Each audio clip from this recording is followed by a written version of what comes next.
Ed Golod here with Speedcast, and I have my unicorn builder, Al West. Al, how are you? I'm well, Ed. How are you? I'm good. A little hot. This temperature is getting a little intense for me. I got you beat down here in Georgia. I know. I would not want to be in hot Atlanta right now. It's just too hot for me. But way too hot. Okay, so today we're talking about build. I like things that you could touch. So I want you to talk about how do you build a B2B company that the businesses or the enterprises will love, not like? How do you do that when you're scaling a unicorn or trying to scale a unicorn? Well, it's interesting that you use the word love.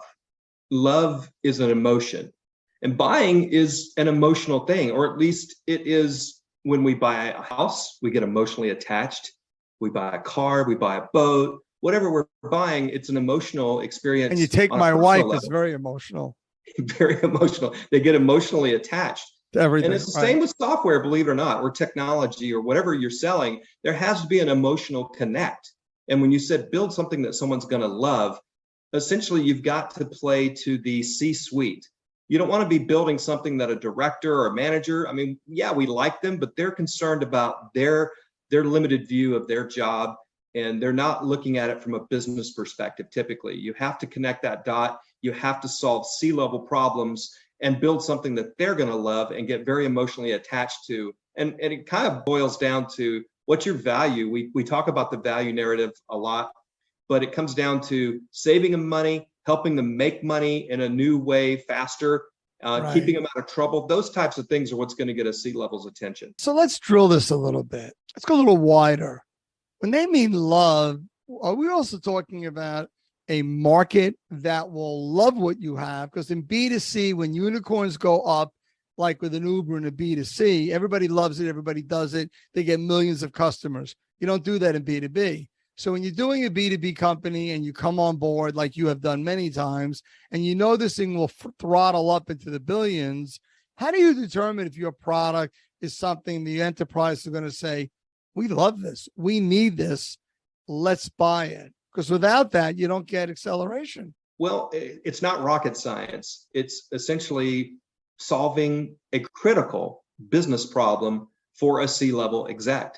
And if you're able to do that and you have disruption, you're doing it in a new way, and you also solve all of the people's problems below the C-level, like the directors and the managers, they're going to matter. You want to help them be efficient, and you want their life to be better as well.